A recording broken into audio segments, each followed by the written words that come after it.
Hormat kisio maka siau-siau.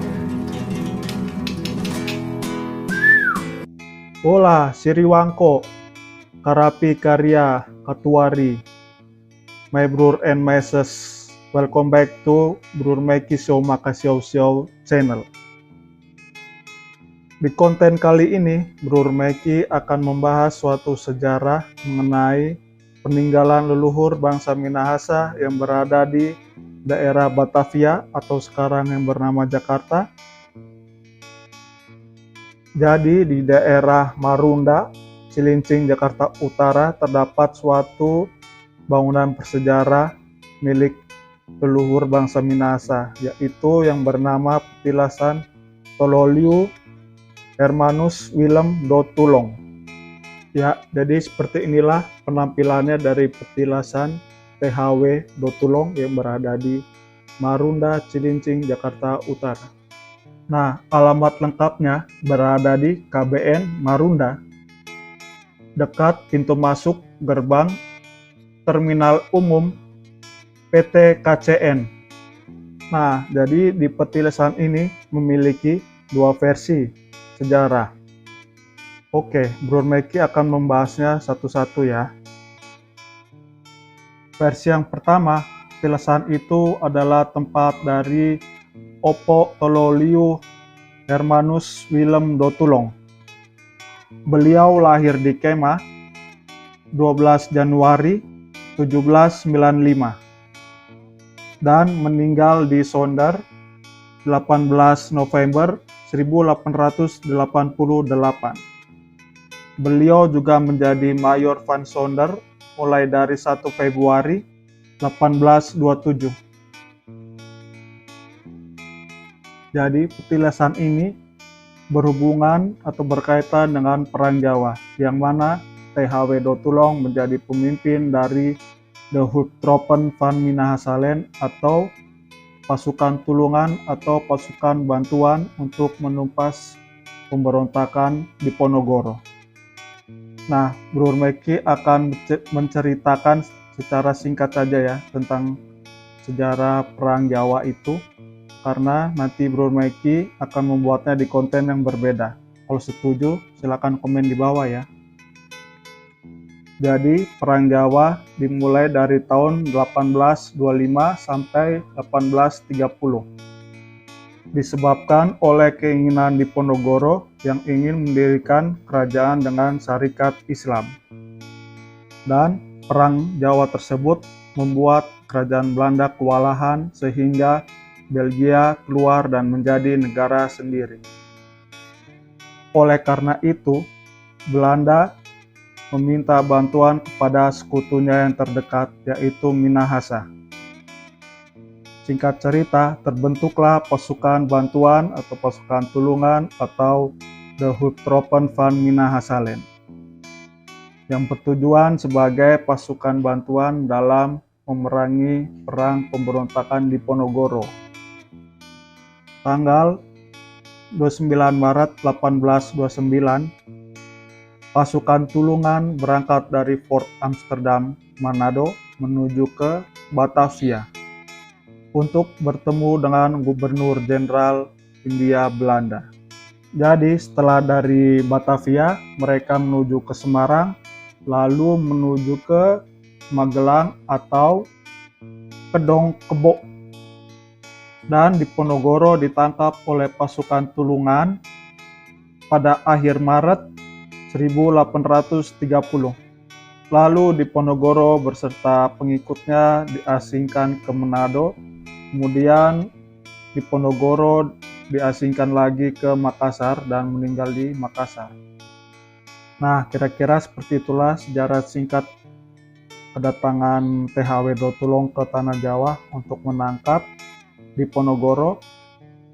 Nah, jadi ketika THW Dotulong mendarat pertama kali, itu berada di daerah Marunda sekarang.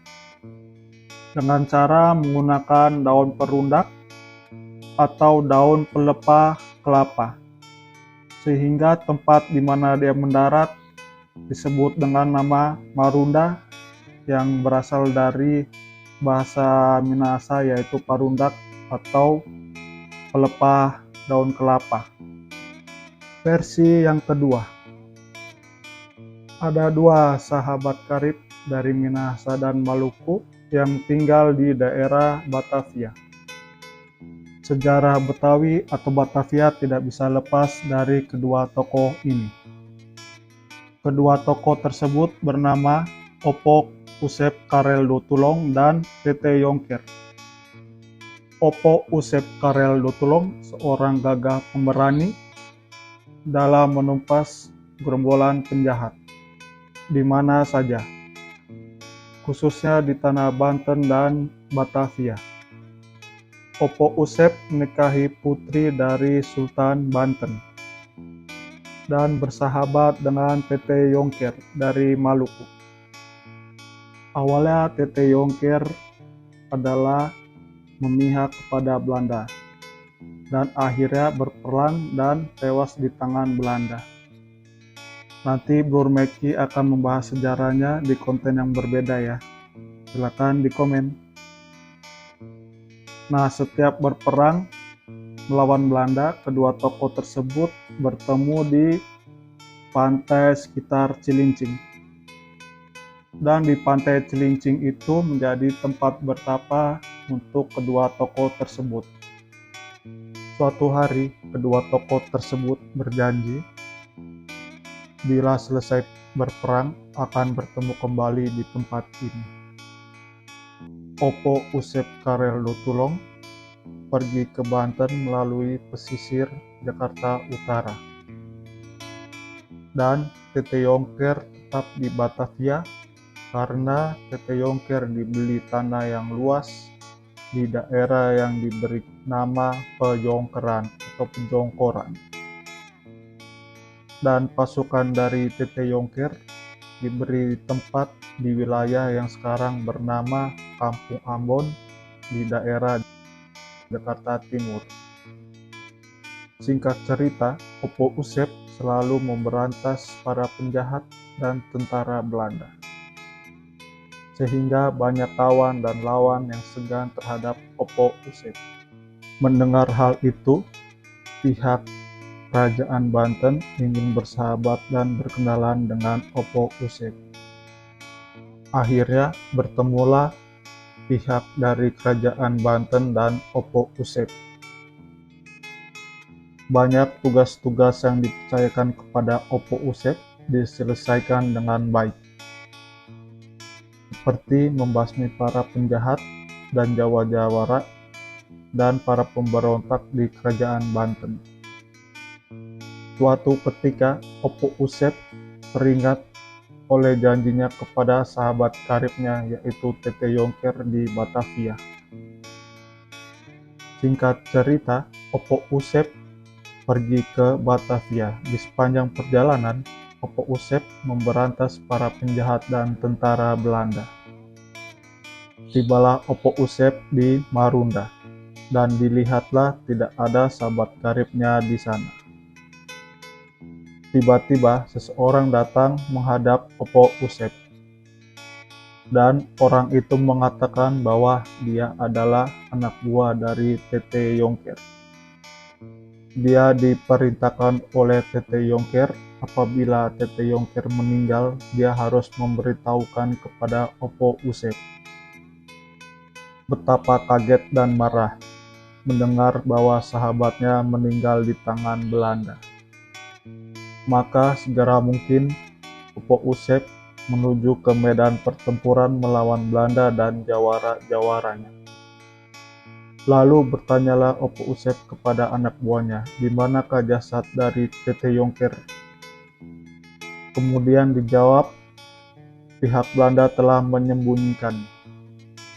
Maka segera berangkatlah Opo Usep untuk mengambil jenazah dari Tete Yongker. Setelah mengambil jenazah dari Tete Yongker, menangislah Opo Usep dan membawanya ke daerah Marunda dan dikubur di sana. Sebagai catatan, di versi yang kedua ini, petilasan yang disebut petilasan THW Dotulong sebenarnya adalah petilasan dari Opo Joseph atau Usep Karel Dotulong. Di tempat itu adalah tempat bertapa dari kedua tokoh Usep Karel Dotulong dan Tete Yongker. Opo Usep dan istrinya sangat sakti sehingga dijuluki pasang bayangan kematian atau sepasang pengantin Jafar. Dan konon mereka dikuburkan di sekitar Muara Angke dan bertuliskan Jafar. Menurut W.L. Ritter, menuliskan bahwa Tete Yongker bersahabat karib dengan Ratu Bagus Abdul Kamal, keturunan Ratu Bagus dari Kerajaan Banten. Apakah beliau adalah nama lain dari Opo Usep? Silakan di komen ya di bawah ini. Kenapa petilasan di sana dituliskan THW Dotulong, bukan Usep Karel Dotulong? Karena ketika itu THW Dotulong sedang terluka parah setelah Perang Jawa dan singgah di petilasan tersebut untuk menyembuhkan lukanya dan bertapa di sana. Kemudian THW Dotulong mengetahui bahwa petilasan itu adalah tempat dari tua-tuanya atau leluhurnya. Oleh karena THW Dotulong yang lebih terkenal, maka di nisan itu tertuliskan THW Dotulong bukan Opo Usep Karel Dotulong. Mengenai agama, Opo Usep masih memegang agama tradisional Malsung kuno.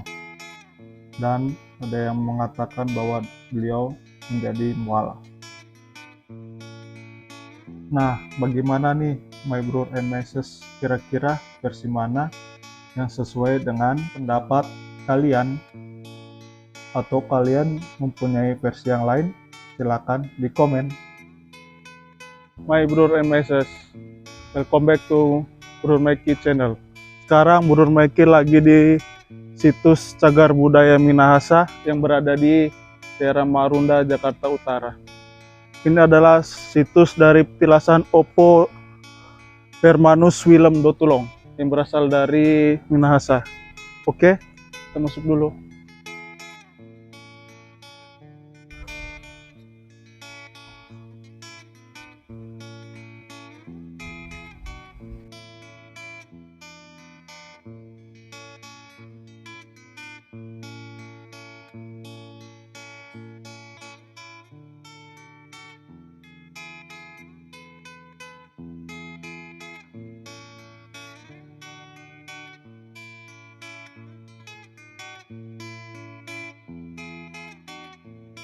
Oke, my brother and my sis. Jadi ini adalah petilasan dari Grot Mayor THW Dotulong dari Minahasa, berada di Marunda, Jakarta Utara.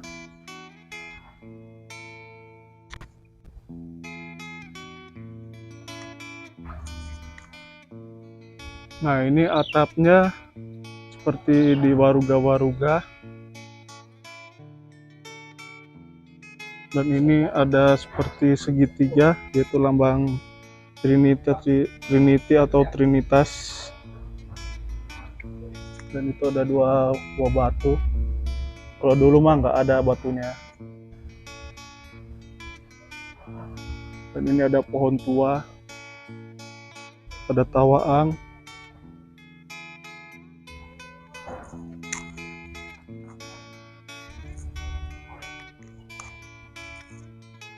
Nah, di atasnya ada lubang segitiga.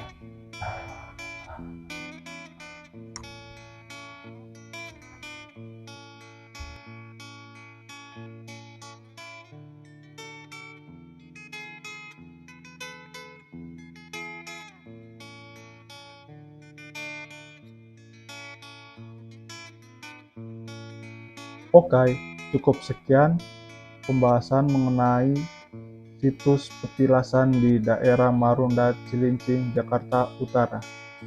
Jika my brother and my sis ingin membahas mengenai Tete Yongker atau Perang Jawa, silakan di komen ya. Oke, terima kasih sudah menonton. Jangan lupa di subscribe, like, dan aktifkan loncengnya. Thanks for watching.